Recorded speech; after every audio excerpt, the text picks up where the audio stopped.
தூத்துக்குடி ஸ்ரீ சங்கர ராமேஸ்வரர் தூத்துக்குடி நகரின் மத்தியில் அமைந்துள்ள அழகிய சிவாலயம் ஸ்ரீ சங்கர ராமேஸ்வரர் திருக்கோவிலாகும். தூத்துக்குடிக்கு ஆதி நாளில் திருமந்திர நகர் என்றொரு பெயர் இருந்தது. காரணம், திருப்பரங்குன்றத்தில் முருகனின் திருமணத்தில் பங்கேற்றுவிட்டு கைலாயம் திரும்பும் வழியில் பெரும் சோலையாக இருந்த இப்பகுதியில் சிவபெருமான் உட்பட ரிஷிகள் முனிவர்கள் தங்கியதாகவும், அப்போது சிவபெருமானிடம் ரிஷிகள் மந்திர உபதேசம் செய்யும்படி வேண்டியதாகவும், அதன்படி சிவபெருமான் அம்பிகை உள்ளிட்ட ரிஷிகள் முனிவர்களுக்கு மந்திர உபதேசம் செய்தார். மந்திர உபதேசத்திற்கு இடையூறாக இருந்த கடல் அலைகளின் ஓசை, பனை மரத்தோப்புகளில் இருந்து ஓலைகள் உரசும் சப்தம், குயவர்கள் பானை செய்யும் போது எழும் சப்தம் ஆகியவற்றை அடங்கியிருக்குமாறு செய்து சிவபெருமான் மந்திர உபதேசம் செய்ததாக ஸ்தல புராணம் கூறுகிறது. இடைக்காலத்தில் தூத்துக்குடி பகுதியை ஆண்ட குறுநில மன்னன் சங்கர ராமபாண்டியன் புத்திரப்பேறு வேண்டி காசிக்கு சென்றதாகவும், அங்கே கங்கையில் நீராடும் போது இப்பகுதியில் பாஞ்ச புஷ்கரணியில் நீராடி அருகே காசி முனிவரால் பிரதிஷ்டை செய்யப்பட்ட சிவலிங்கத்தை வழிபட்டு புத்திரப்பேறு பெறுமாறு அசரீறு ஒழிக்கவே காசி விஸ்வநாதரை வழிபட்டு ஊர் திரும்பிய சங்கர ராமபாண்டிய மன்னன் அசரீறு சொன்னபடி நீராடி சிவலிங்கத்தை வழிபட்டதால் புத்திர பேறு பெற்றான். பின்னர் ஆலயம் ஒன்றையும் எழுப்பி வழிபாடு குறித்து வழிவகை செய்தான். அதுவே தூத்துக்குடி நகரின் மத்தியில் எழுந்தருளி அருள் பாலிக்கும் மாக்கம்பிரியால் உடனுரை சங்கர ராமேஸ்வரர் திருக்கோவில். பாண்டிய மன்னனைப் போலவே இன்றும் எல்லா பக்தர்களுக்கும் புத்திர பாக்கியம் அளிக்கும் தலமாக இது விளங்குகிறது. ஐப்பசி மாதம் முழுவதும் புகழ்பெற்ற சிவன் கோவில் தரிசனம் சிறப்பு நிகழ்ச்சியில் இன்று தூத்துக்குடி ஸ்ரீ சங்கர ராமேஸ்வரர் திருக்கோவில் மகிமைகளையும் மகத்துவங்களையும் தரிசித்து அருள் பெறலாம்.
தூத்துக்குடிக்கு திருமந்திர நகர் என்று புராண பெயர் வழங்கி வருகின்றது. இங்கே அம்பிகைக்கு சிவபெருமான் மந்திரோபதேசம் செய்த காட்சியானது நடைபெற்ற இடம் என்று புராண செய்திகள் சொல்லப்படுகின்றது.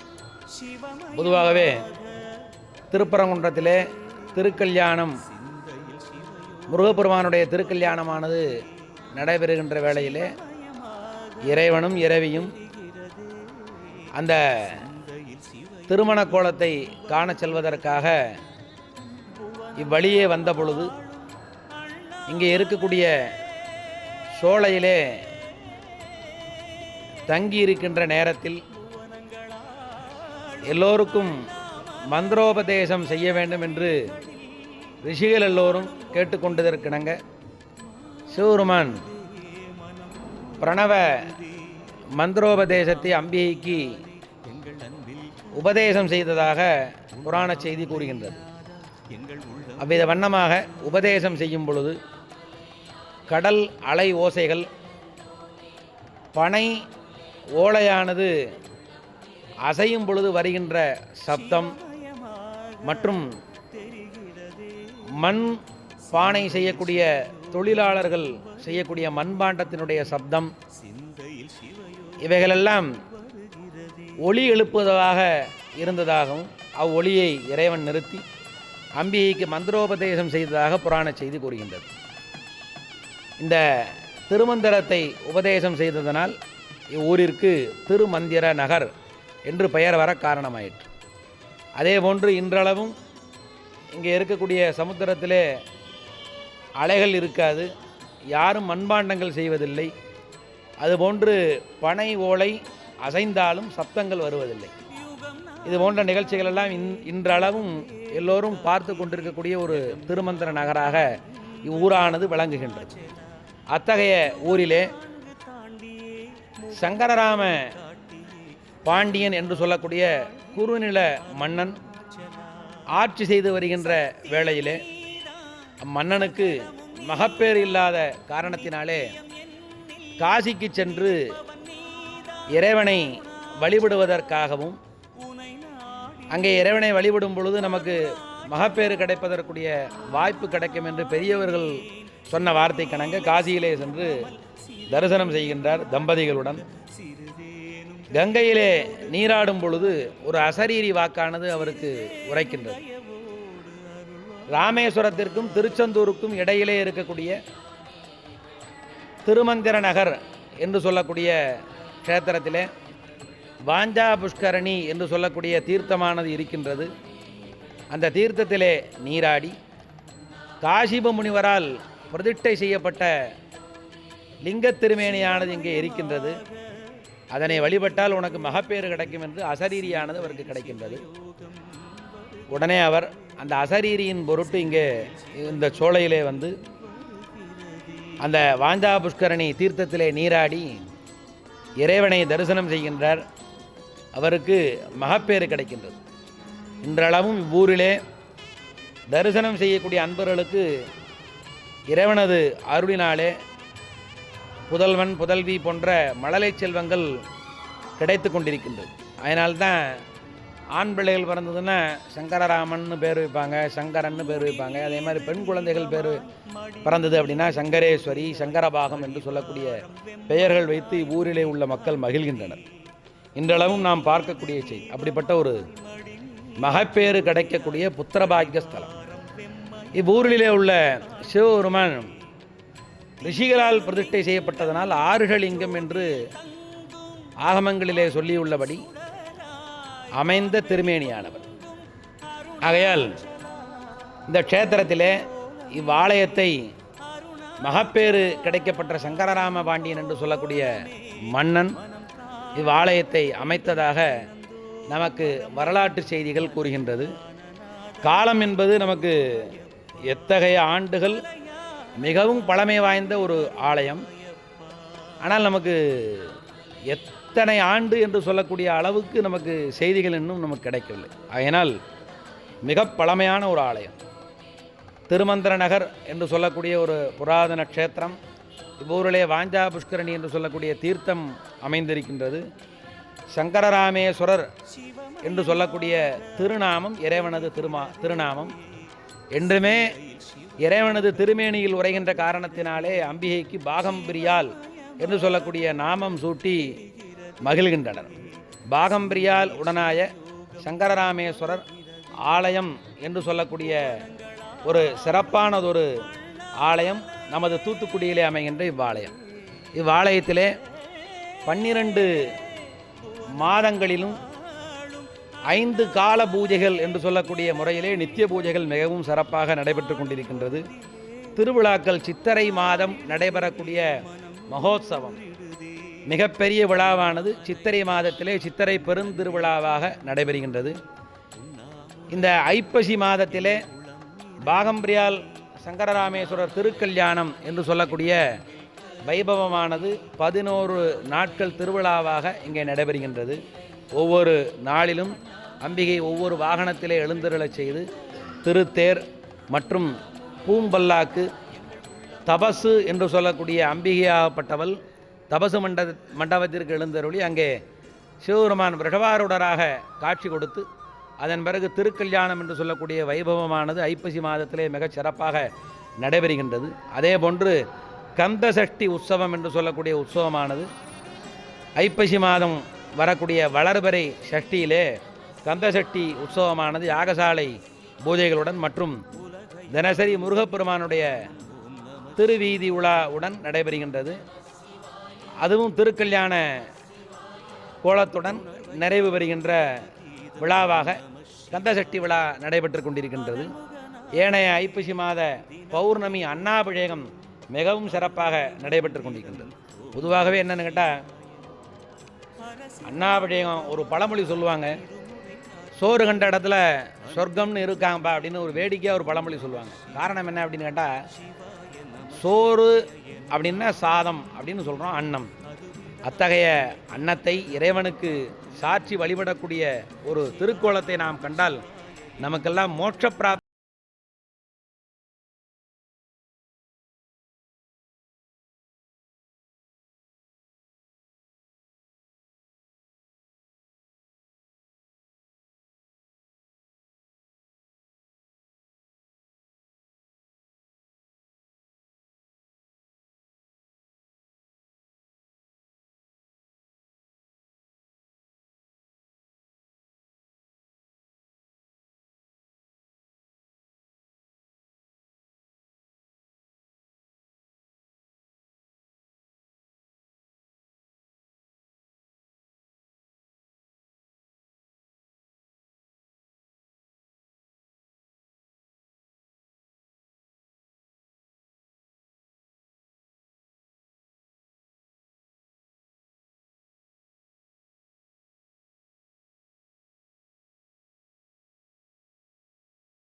தானாவத்தியம், கௌமாரம், சைவம், வைஷ்ணவம், சாக்தம், சௌரம் என்று சொல்லக்கூடிய சமயங்களின் வழிபாடுகளாக நமது சனாதன தர்மத்திலே வழிபாடுகள் நடைபெற்று கொண்டிருக்கின்றது. அவ்வித வண்ணமாக சைவ சமயத்தினுடைய மிகப்பெரிய ஒரு தலைவன் சிவபெருமான்.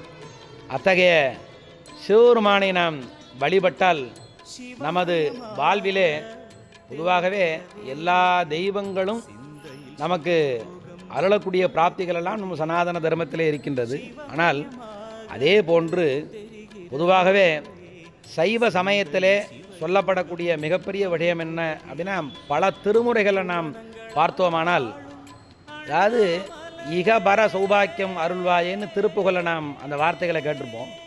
அதே போன்று சிவருமானுடைய திருவருளினாலே இம்மையிலும் இவ்வுலக வாழ்க்கையிலே நாம் இப்பொழுது எடுத்திருக்கக்கூடிய பிறவியிலே, இந்த பிறவியிலே நமக்கு கிடைக்கக்கூடிய நன்மைகளும், அதே போன்று வருகின்ற பிறவியில் நாம் அடையக்கூடிய எல்லா விதமான நமது புண்ணிய பாபத்திற்கு ஏற்ப சொல்லக்கூடிய அனைத்து இன்பங்களும் நமக்கு அருளுவதிலே சிவபெருமானுக்கு நிகர் சிவபெருமான் மட்டுமே. அத்தகைய சிவபெருமானை வழிபடுவதனால் நமக்கு எல்லா விதமான பாக்கியங்களும் கிடைக்கப்பட்டு சிவபெருமானுடைய அருளினாலே இம்மையிலும் மறுமையிலும் நாம் சௌக்கியமாக இருப்பதற்கு எல்லோரும் திருமந்திர நகரிற்கு வருகை தந்து பாகம்பிரியாளுடனாய சங்கரராமேஸ்வர பெருமானை தரிசனம் செய்து எல்லா வளமும் வாழ்விலே பெற வேண்டி கேட்டுக்கொள்கிறோம்.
மிகவும் பழமை வாய்ந்த ஒரு கோவில். பாகம்பிரியால் உடனுரை சங்கர ராமேஸ்வரர் என்று அழைக்கப்படுகின்ற இந்த மூர்த்தி மிகவும் சக்தி வாய்ந்தவர். இவரிடம் நாம் வேண்டினால் வேண்டியது வேண்டியபடியே கிட்டும். உலக மக்கள் அனைவரும் இன்பமாக வாழ இந்த இறைவனை வணங்குமாறு எல்லோரையும் கேட்டுக்கொள்கிறேன். ஐப்பசி திருக்கல்யாண உற்சவம் மிகவும் சிறப்பாக இந்த ஆலயத்திலே கொண்டாடப்படும். அதுபோல் கந்தசஷ்டியும் மிகவும் சிறப்பாக கொண்டாடப்படும். அத்தனை நிகழ்ச்சிகளிலும் கலந்து கொண்டு இவ்வாலயத்திற்குள் வருவது மிகவும் மனநிறைவை தரும். 52 வருஷமாக அபிராமி அந்தாதி விடாது நடந்துக்கிட்டு இருக்கு. இந்த விடாது நடந்துக்கிட்டு இருக்கிறதுனால வர்றவங்களுக்கெல்லாம் நிறைய நன்மை செஞ்சிட்டு இருக்கா. விடாது அபிராமி அந்தாதி எனக்கு ஒரு வாரம் கூட விட்டு போகிறது கிடையாது. கண்டிப்பாக நடந்துக்கிட்டு இருக்கு. ஆண்டு விழா கொண்டாடுவோம் வருஷத்துக்கு ஒருக்க. ஆடி மாதம் வளைகாப்பு, புரட்டாசி மாதம் ஆண்டு விழா கொண்டாடுவோம். இதனால் நிறைய மக்கள் பயன்பெறுவாங்க.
குழந்தை பேர் இல்லாதவர்களுக்கு குழந்தை பேர் எம்ப பாகம்பிரியால் வழங்கி கொண்டிருக்கின்றால்.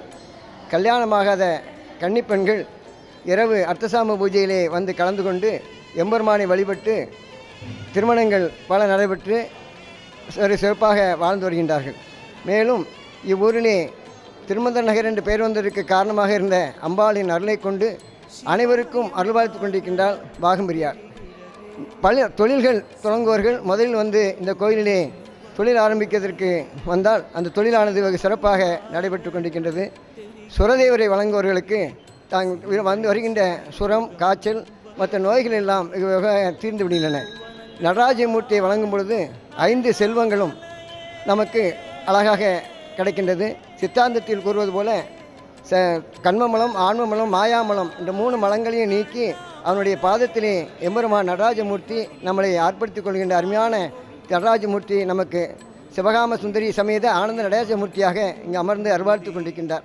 நம்ம சிவங்கோயில் பெருமையானது சொல்லி மாளாது. காசிவ முனிவரால் பல நூற்றாண்டுகளுக்கு முன்னால் ஆரம்பிக்கப்பட்ட இந்த திருக்கோயிலிலே பல நன்மைகள், அற்புதங்கள், அதிசயங்கள் நடைபெற்று கொண்டிருக்கின்றன. சங்கரபாண்டிய புலவரால் இந்த ஆலயத்திலே பாகம்பிரியால் பிள்ளைத்தமிழ் என்ற பாகம்பிரியால் பிள்ளைத்தமிழ் பாடப்பட்டு அந்த பாடலானது வெகு சிறப்பாக நடைபெற்று கொண்டிருக்கின்றது.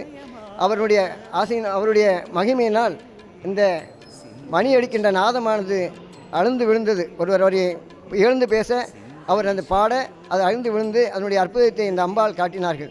அந்த பாகம்பிரியால் பிள்ளைத்தமிழ் ஒரு பாடலை மட்டும் சில வரிகளை இப்பொழுது உங்களுக்கு சொல்ல கிடைக்கின்றேன். செய்ய பவள செழுங்கொத்தே முத்தே ஜீவரத்தினமே சிந்தாமணியே மரகதமே திகழும் வைடூரியமணியே துய்ய பதுமராகமே சுடர்வீட்டொளிர் கோமேதகமே ஜோதி வைரமே நீல சுடர்வீட்டெரிக்கும் இளமணியே சைவ மணியே பெண்மணியே தயங்கும் இனிய பொன்மணியே தாயே வருக வருக என்றால்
கோயில் தரிசனம் சிறப்பு நிகழ்ச்சியில் இன்று தூத்துக்குடி ஸ்ரீ சங்கர ராமேஸ்வரர் திருக்கோவில் மகிமைகளையும் மகத்துவங்களையும் தரிசித்தோம். நாளை வேறொரு பிரசித்தி பெற்ற சிவன் கோவிலை தரிசனம் செய்வோம்.